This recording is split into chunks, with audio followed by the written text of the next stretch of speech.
Tutup.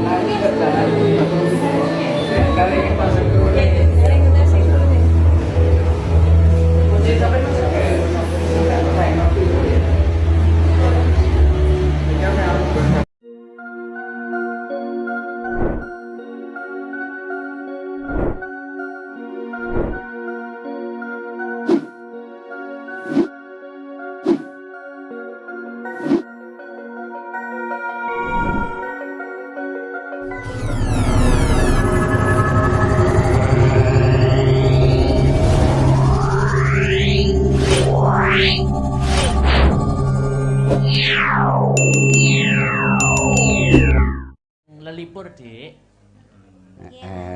Merdeka wae tak bebaske. Isuk-isukan iki nyantai. Iya.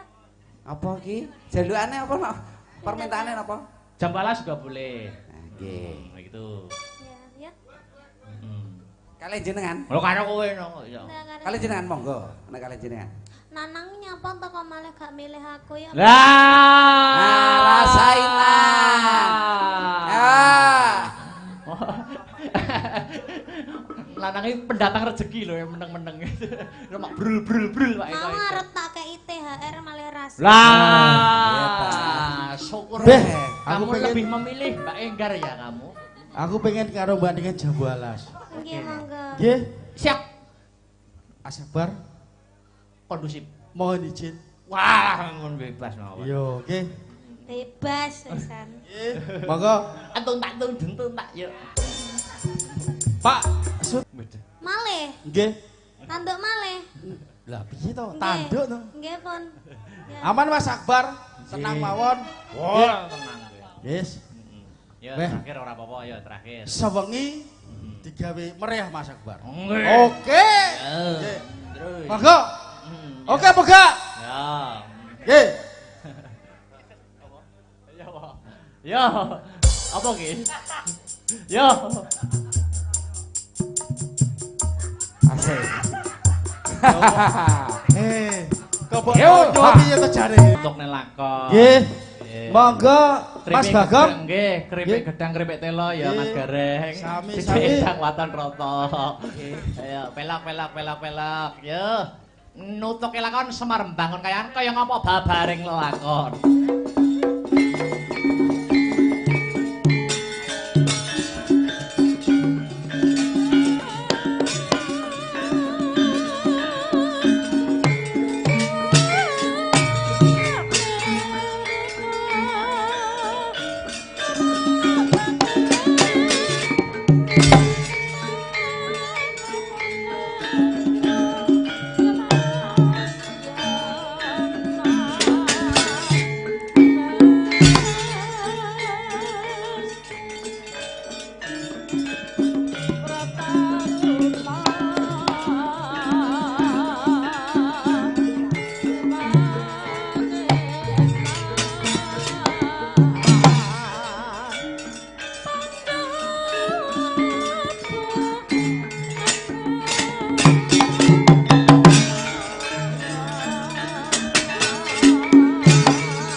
Dresing karasaning sun dening kanyut manis elingira Gusti roning kamal mirah ingsun semira do ing muni sidat agung ing narmada sajroning aguling menawi mboten kelentu ing pamawas menika bendara kula ing Plongkowati Raden Abimanyu ingkang kepareng rawuh Iya Wa Semar. Bekti kula katur nggih Gus. Wa Semar wis ndak tampa. Wonten wigatos ingkang pundi ndara dene Paduka Kestu rawuh wonten Karang Kadempel mriki. Tak kira Wa Semar kang bisa ngudari reruwet madhangke pepeteng iki. Punapa ingkang dados sundraning prakawis Gus? Ampun ngantos slendro ingkang dados manah handika ora ana sing tak penggalih. Kejaba mung murcane Kanjeng Rama Harjuna saka kasatriyan Madukara. Murcane Kanjeng Rama Harjuna wis ana tricandra utawa 3 wulan iki Wa Semar. Sapa ae?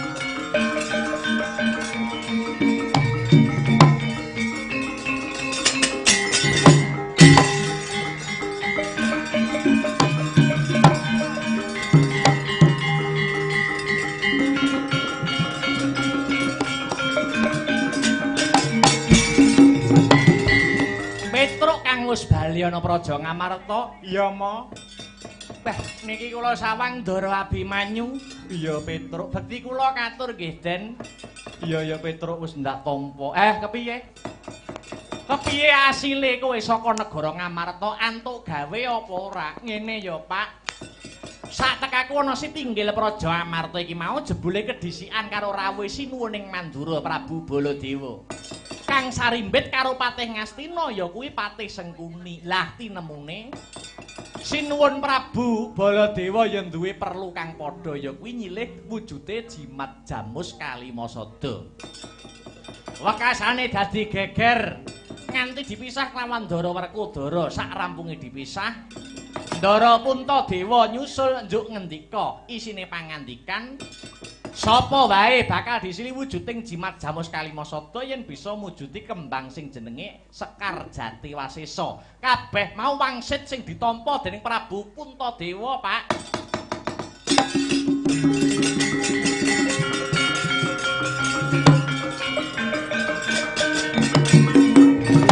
Sekar Jati Wasesa iya, Ma. Ate angel men sarate. Kuncung nganti gelung aku lagi krungu iki kembang kok jenenge Sekar Jati Wasesa. Wa Semar, pripun Ndara? Biyen Abimanyu kaya tau ngerti kang aran Sekar Jati Wasesa mau. Kembang mau papan dununge mapan ana tanah sabrang. Ya kuwi ana negara Paranghagni. Lah banjur Wa Semar goleki kembang mau bakale diagem kanggo apa? Kangge syarat ngampil wujuding Jamus Kalimasada, Gus. Awit Semar badhe gadah damel nggih niku Semar badhe mbangun kayangan, mbangun atine para manungsa, ndandani mental kang sarta moraling para kawula. Yen pancen kaya mangkono wong, ayo luwih dhisik bakal tak bantu. Ing arah ngupadi Sekar Jati Wasesa, mbok menawa Sekar Jati Wasesa kang disuwun kelawan Wa Puntadewa mau ana sambung rapete kelawan murcane ramaku Raden Arjuna. Dados niki sesarengan tumuju wonten ing Paranghagni. Ya Wa. Aja kuwatir rasamu senadyan ing kono mlebu tanah sabrang. Yen ana bebaya kang anempuh ing dedalan Abimanyu kang bakal ngrampungi Wa. Sigra pala kang tumingal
hina semubang iwang aruna kadinetrane nganggo rapuk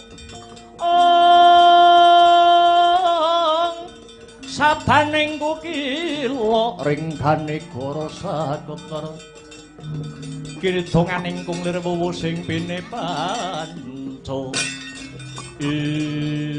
patupat durung adol aku saka praja parang Hagni iki lah kok kepepek ana satriya bagus dedeke ngringin sungsang pengawake Guwaya Teja memper kaya sajroning pangimpenku jenengmu sapa Raden satriya Plongkowati ya Tanjung Anom kekasih Raden Abimanyu Raden Abimanyu iya paduka ingkang kula upadi Raden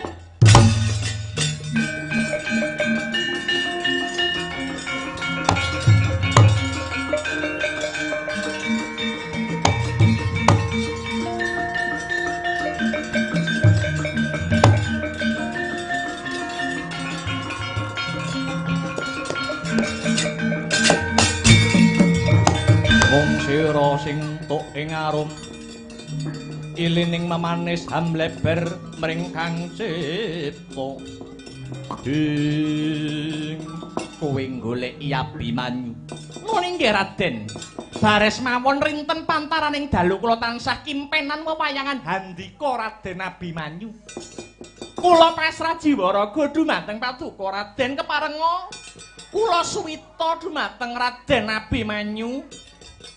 Kok ya ana ya, Gong. Wong wedok ngelamar wong lanang dhisik ngene iki. Ayo nek ora ngrumangsani lho.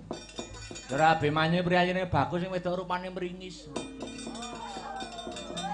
Piring kesampluk teklek, raine gluwing sikile mlethek kuwi.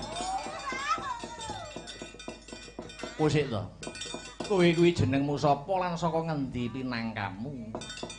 Kula mijil saking praja parang Hagni. Dene wewangi kula Pandahana Sari Raden saka parang Hagni lakar kasinggihan.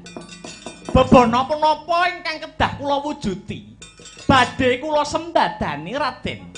Paduka nyuwun menapa waton saged sesandingan kaliyan Raden Abimanyu punapa kemawon badhe kula wujuti.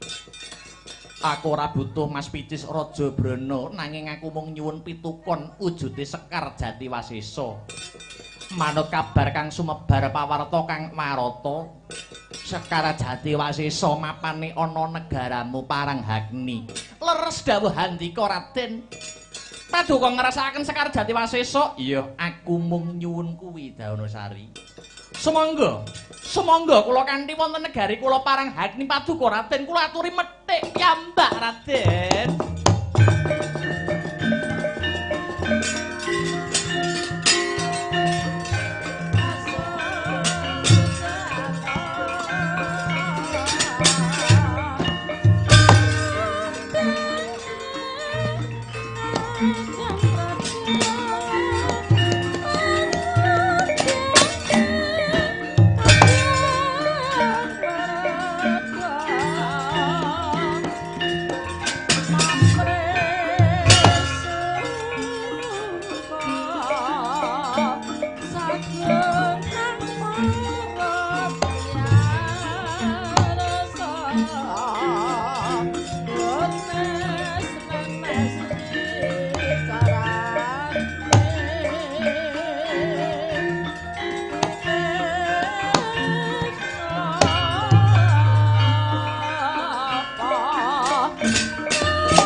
Patine Sang Abimanyu kena ing Cidara.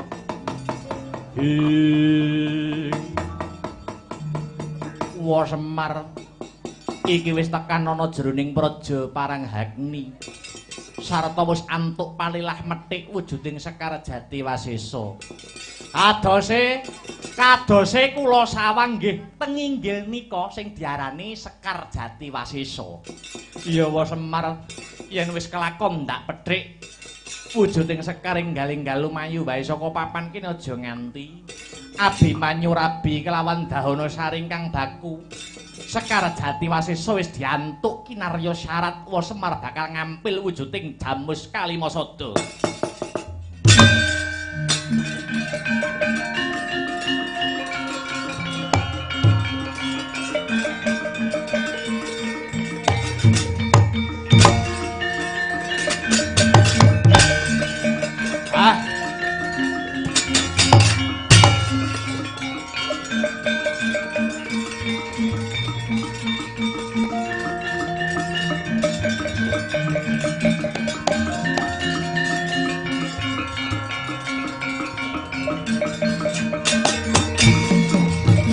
Dibungkusi mripatku melek diapusi.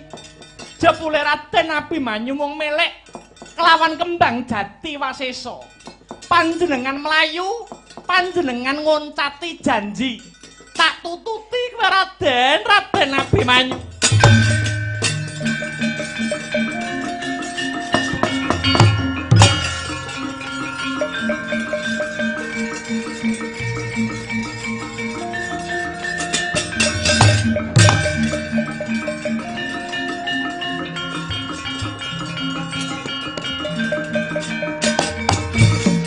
Antya ingkang winuwus Prabu Gorodana ingkang ngupadi mentare kang rayi Dahana Sari yen Cinandra gumricik swarane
enjeng muter-muter kaya helikopter.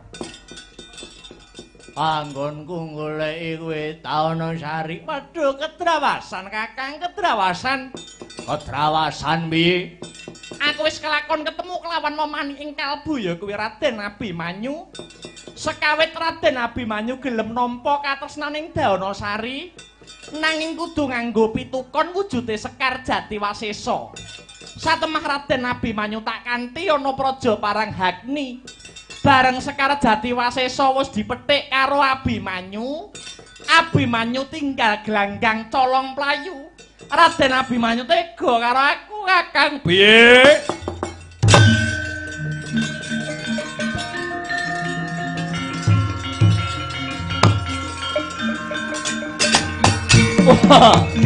Ancen kuwi biyen-biyen durung nate tak kandhani kalamun to Sekar Jatiwasesa kuwi mujudake simbol kawibawan adeking praja Paranghagni. Yen Sekar Jatiwasesa kuwi mau ilang tegese uga wis ilang kekuwung lan kasektene praja Paranghagni. Kowe pancen durung nate tak kandhani babagan iki nanging jeneng sira Yayi wis tak wanti-wanti aja cedhak-cedhak karo trah wong Mandura. Apa maneh duwe gegayuhan sambung asmara kelawan tedhak turun Mandura. Sega wis dadi bubur. Digetunana ya ora arep ngowahi kahanan. Yen lakon wis kaya mangkene kepiye munggo becike Kakang tak oyake Abimanyu. Wani nyolong kembang Jatiwasesa padha karo nantang perang karo wong Paranghagni. Bedah negara Ngamarta.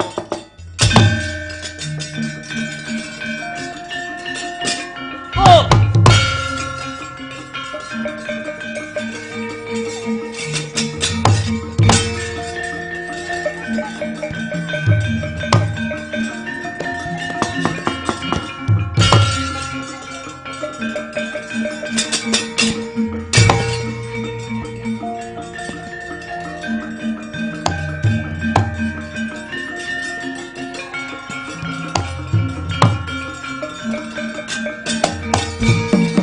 Tata Kresna nangandika Duh Yayi Prabu Hayuwa Sungkaweng Tyas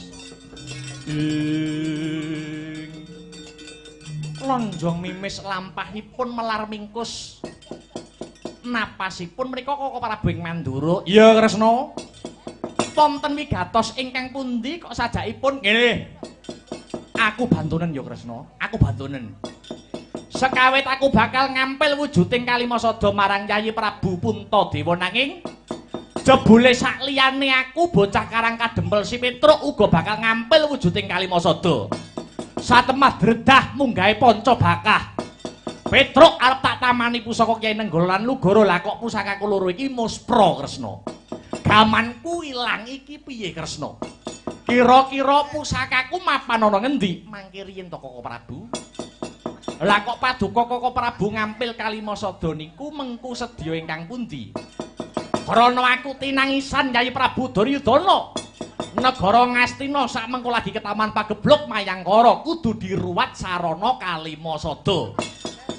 Lah dene Petruk kuwi nyilih Kalimasada ki kanggo bapake ya kuwi Kakang Semar anggone bakal bangun kahyangan Kresna. Koko Prabu, paduka ditangisi Yayi Prabu Duryudana menika janjanipun namung pangreka dayanipun para Kurawa. Awit menawi Kalimasada sampun diregem dening Kurawa tegese Pandhawa sampun boten gadah dasaring negara ingkang dados simbol kekuwataning praja. Waduh ya Yayi. Banjur piye carane aku kudu nebos kaluputan kuwi iki Di? Nenggala lan Lugara tinemung mingking ingkang baku paduka Koko Prabu kedah sabiyantu Kakang Semar anggenipun kagungan sedya luhur badhe hambangun kayangan bangun jiwane para manungsa. Ya manut Kresna, monggo kula kanthi tumuju wonten negare Ngamarta liwat tepining lepen tempuran ingkang wening tirtanipun.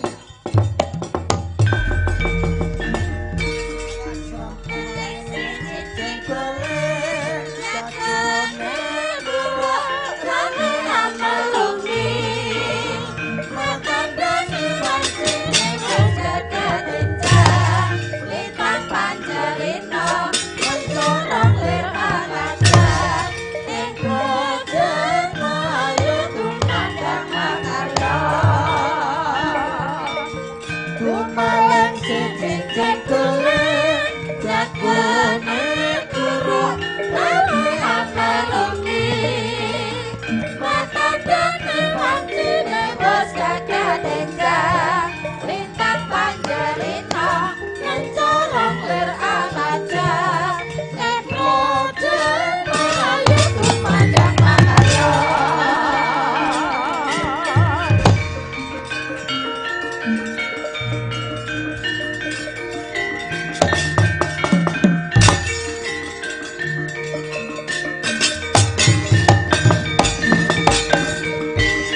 Larutno saking kutha Sakuradala yen tanah mutusa sang sri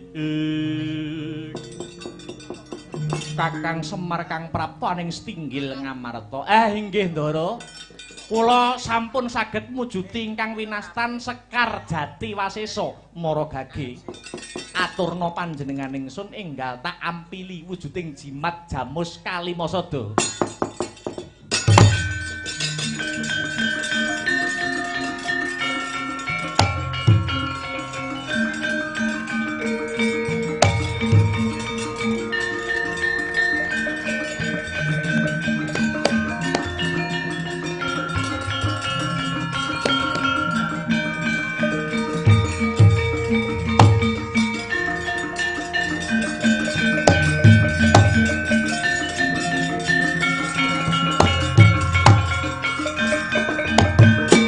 ing kono ta wau nalika Sekar Jatiwasesa sinandhingaken pustaka Jamus Kalimasada ana kaelokaning jagat Sekar Jatiwasesa badar sejatining wujud Raden Arjuna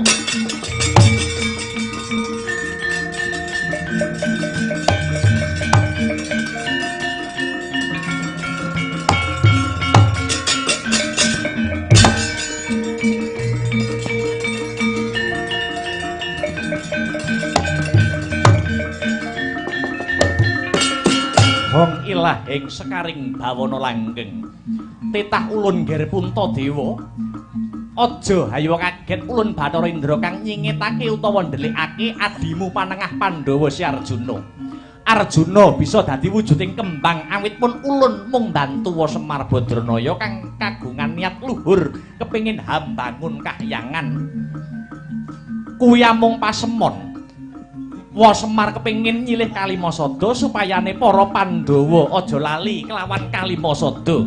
5 sing dadi usada ya kuwi dasaring negara.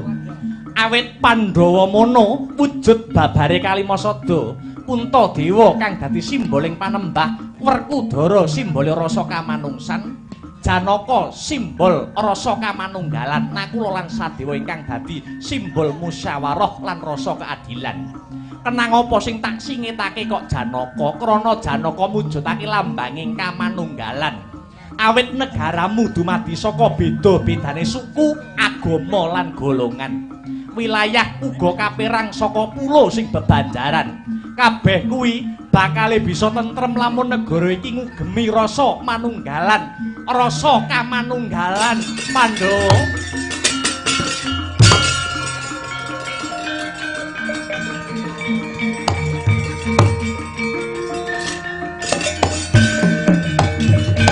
Janaka kang wis timbul nuwun inggih Baka Prabu kula dipun utus kaliyan Bathara Indra salin wujud dados Sekar Jatiwasesa ing sedya bebantu Kakang Semar anggenipun badhe hambangun kayangan syukur seketi jumurung sinuwun punta Semar badhe garis ngandhapi menapa ingkang dados ature Bathara Indra janjane kula niki nggih mboten badhe ngampil wujuding Kalimasada kok Ndara kula ngampil Kalimasada niku namung damel pancatan kula mbangun kahyangan ngimutaken dhateng Sentana Praja ampun ngantos supe dhateng Kalimasada utawi dasaring negara punika kedah digondheli sing kenceng supayane negarane tetep tentrem kawulane tetep ayem Gus geger njawi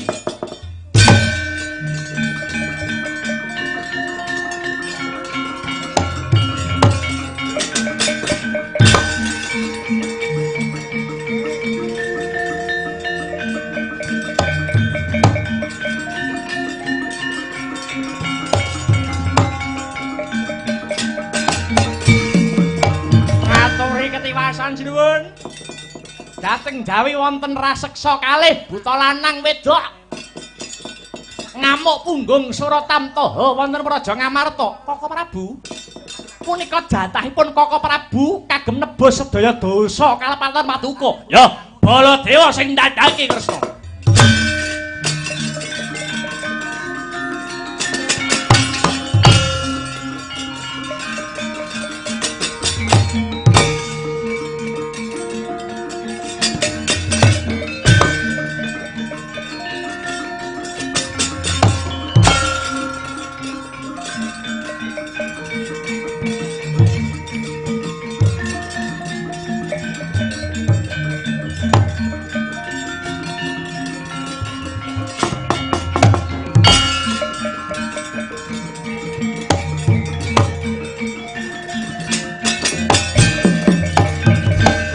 Negara Ngamarta. Kelakon bisa bedah negara Ngamarta yen bisa nandhingi Prabu Baladewa Nalendra Mandura. Wah, iki wong Mandura.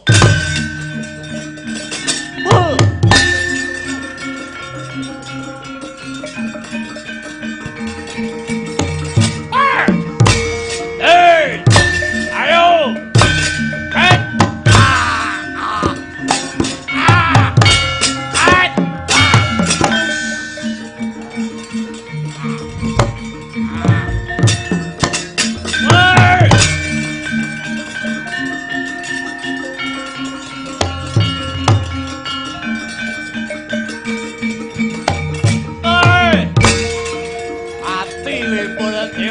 Ratu Mandura.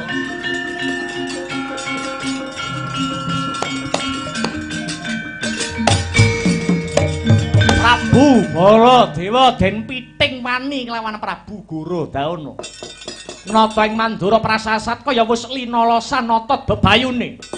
Anane mung pasrah sumarah mring Gusti Kang Maha Murah. Ucap. Sakala ana cahya murup sak mrica binubut saking dirgantara. Ponang cahya babar geni kang manghalat-halat angobar Sang Gorodana lan Dahana Sari. Ya badar sejatining wujud pusaka Kyai Nenggala lan Lugara.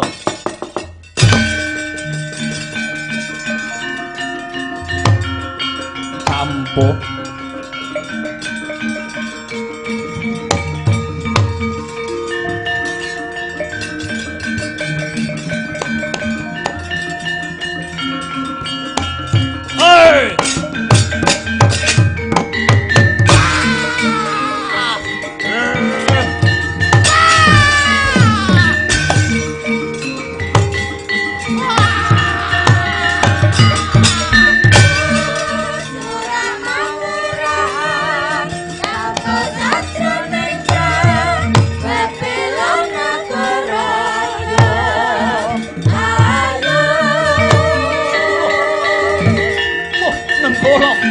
Lugara.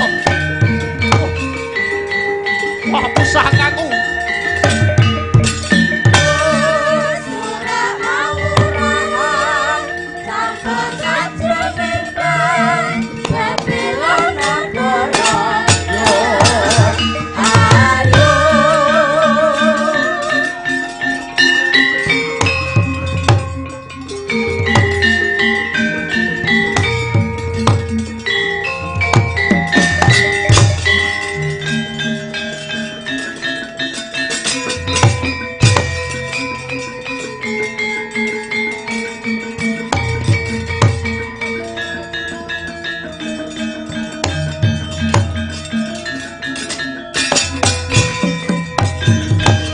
Tuk mewan ciling sir wengi Caka lula datanendra Gumlundung ijening amben Banget nggonira nalangsa Kaya den pinilara Wong tininggal bapa biyung wong tininggal bapa biyung susah dadi Jaka Lula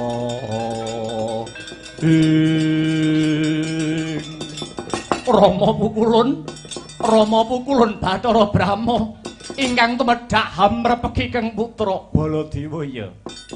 Ulun kang paring pitulung marang jeneng kita kanthi srana ngubarke geni kinarya mrawasa Sigura Dahana lan Dahanasari. Lah kok menika badar pusaka kula kekalih Nenggala lan Lugara liripun kados pundi Pukulun? Baladewa, sayektine pusakamu kekarone ulun ingkang jabel. Nganti tak dadekke buta loro lanang lan wedok awit pusaka Nenggala lan Lugara kuwi sejatine ya kena sinebut pusaka lanang karo pusaka wedok.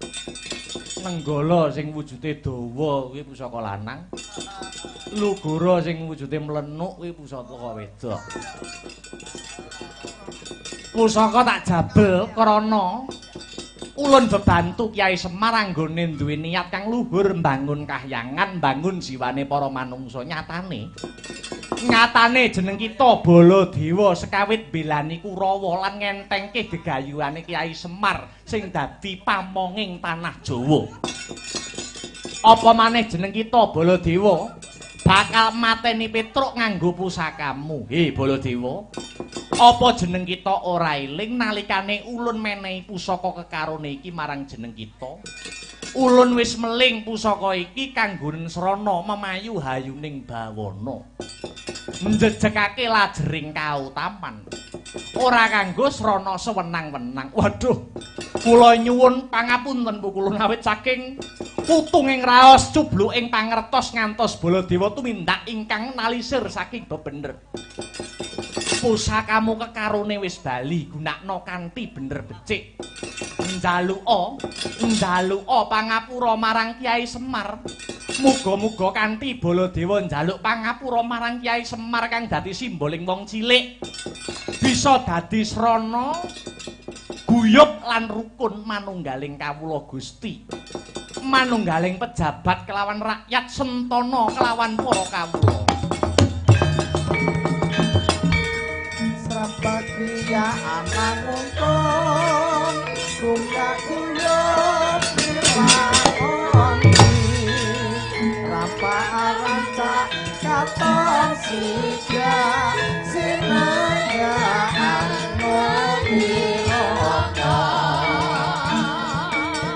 Srapakia anak ngungkung guyub dilakoni Rapa aranca katon siga sinayaan mobiloko